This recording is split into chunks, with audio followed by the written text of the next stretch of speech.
Music history lesson and history lesson for today. So the music history lesson, the Beatles, Let It Be. Why is it my least favorite album by the Beatles? Oh, I love the Beatles so much, and I love that album. But when you really start listening to it, and we're going to go through this together, Paul brought in 4 great songs. John only brought 1 new original song that got on the album. George brought 1 song, which is probably his least best. At least I think so. We can argue about that. Or debate about that. But then he had to put on a second song. Ringo didn't even get a song on the album. And it was actually a 2-year span from the first recorded song to the last recorded song on the album. So, let's get into the songs. 2 of Us. The bass that you hear is actually George Harrison playing the low notes on his electric guitar, because Paul and John are playing acoustic guitars. And it's interesting because half the album, Paul doesn't play bass. He either prefers piano or acoustic guitar for the other 6 songs. Great song, 2 of Us. Dig a Pony. It's actually comprised of 2 different songs. John didn't really like the song too much, but that's the only original song that was new that got on the album. Why didn't Don't Let Me Down get on the album? Well, we'll talk about that. Across the Universe. It was actually recorded February 4th, 1968, which was, 2 days ago. 2 days ago. And it was intended as a single, but it was actually pulled last minute in favor of the Paul McCartney song, Lady Madonna. A different version originally released as the opening track to the December 1969 World Wildlife Fund charity compilation, No One's Gonna Change Our World.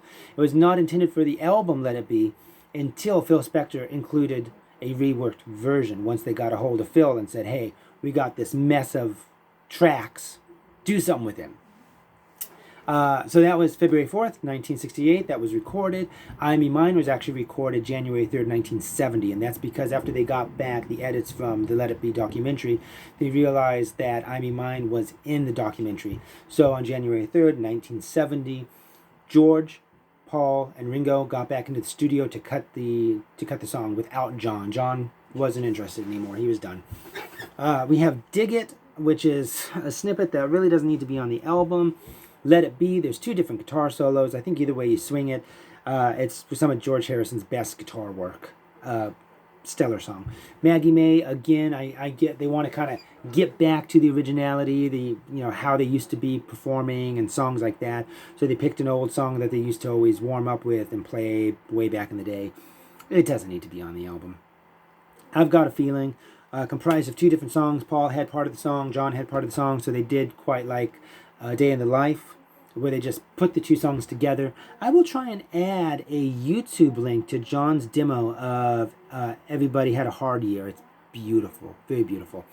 One After 909, that's an old song by John. There's a recording of it from 1963, which is actually a lot better. It's recorded in a session between their first album and their second album. For You Blue. Okay, punctuation is important because I always thought the song was called For You Blue. But George was in an interview and he actually said, For You Blue. Oh, blew my mind. Great dobro solo by John Lennon. He doesn't really do solos a whole lot. Maybe the only other one was like the song You Can't Do That. For You Blue, I'm not feeling it. The Long and Winding Road, incredible. Get Back, incredible. Okay, so we went through the songs. So now, George Harrison had actually temporarily left the band, being the second one to do so. Ringo Starr left the band a year prior. Other rehearsed songs that did not get on the album. Okay, let's think about this for a second. If they actually had someone in the studio managing, really producing the album, because George Martin was kind of there, but kind of not. I get some conflicting reports, like he was there, but he really wasn't. He was letting them do their own thing. But if someone was actually there producing it and going, hey, work on this song. Oh, actually, this one could be a hit. Let It Be would have been an entirely different album, because some of the rehearsed songs that did not get on the album, Paul had the songs She Came In Through the Bathroom Window, Oh Darling, Maxwell's Silver Hammer, Teddy Boy, and Every Night. John's songs were Give Me Some Truth and Polythene Pam. George's songs were Something, All Things Must Pass, Let It Down, and Hear Me, Lord. And then Ringo was working on Octopus's Garden at the time. What was it, like 4 of those songs were the the main bulk of side 1 for Abbey Road. Okay, so the first single was Get Back. It was released 13 months before the album came out. The B-side was Don't Let Me Down. Don't Let Me Down was originally released as the B-side in April 1969, but then it was included on the singles B-side compilation album Hey Jude, which was released in South America and North America, 7 different countries, and a popular export in the UK. That was in February 1970, 3 months before Let It Be came out, so I think it was like, okay, the song's out.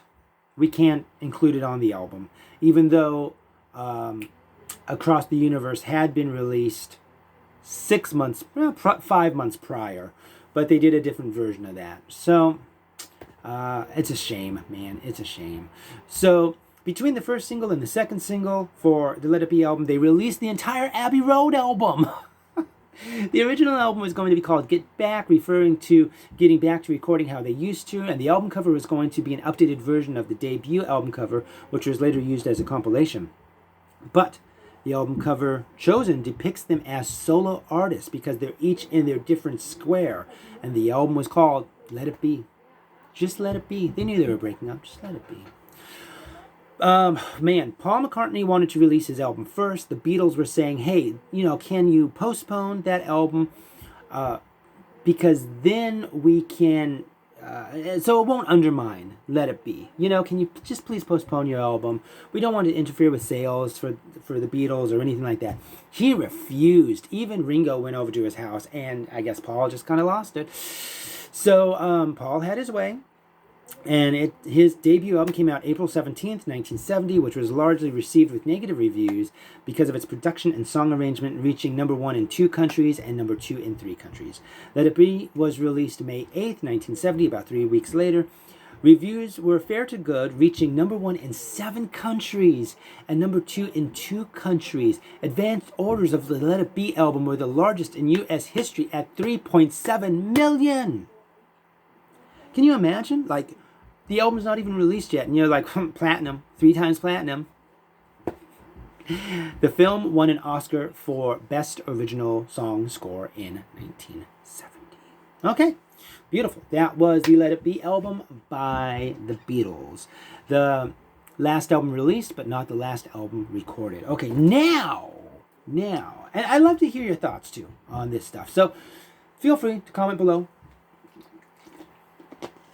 And if you're enjoying things like this, make sure you pass on our info, the Patreon info, to your friends to say, hey, man, Puff Cup's doing some history and some cool stuff over there. Go get in on it, Because then they're like you even better, I'll tell you that much right now. Okay, so history lesson, Samuel Adams. Samuel Adams. Who is Samuel Adams? Well, we're going to talk about one of the signers of the Declaration of Independence. He was born September 27, 1722. He's a Libra, born in Boston, Massachusetts. He graduated from Harvard and wrote his 1743 master's degree thesis at Harvard on the legality of resisting British authority.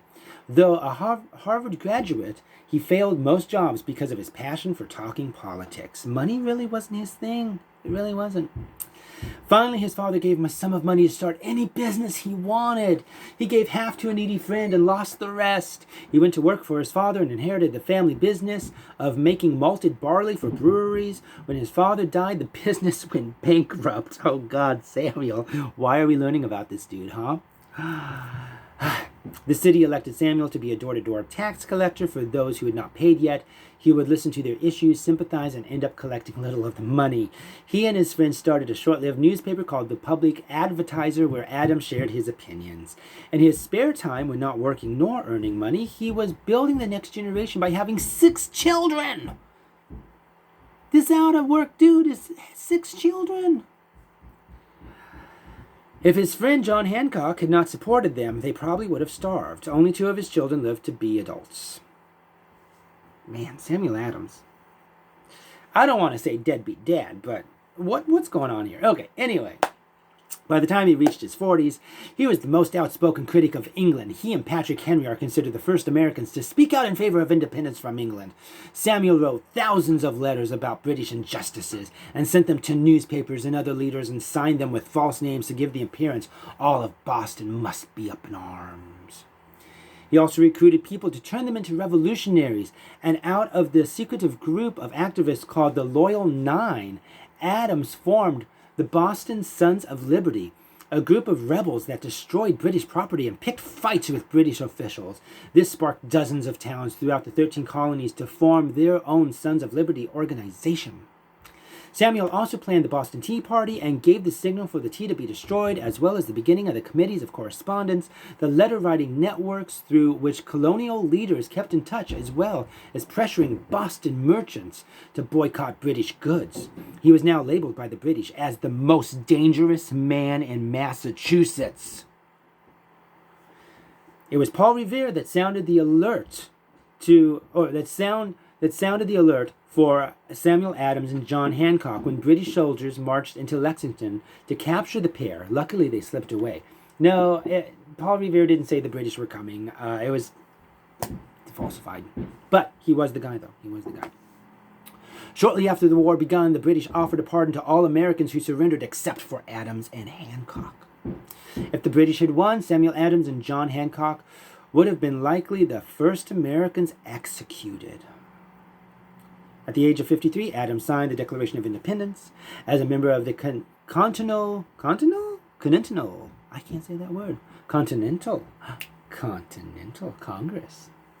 Adams also helped draft the Articles of Confederation, the predecessor of the U.S. Constitution.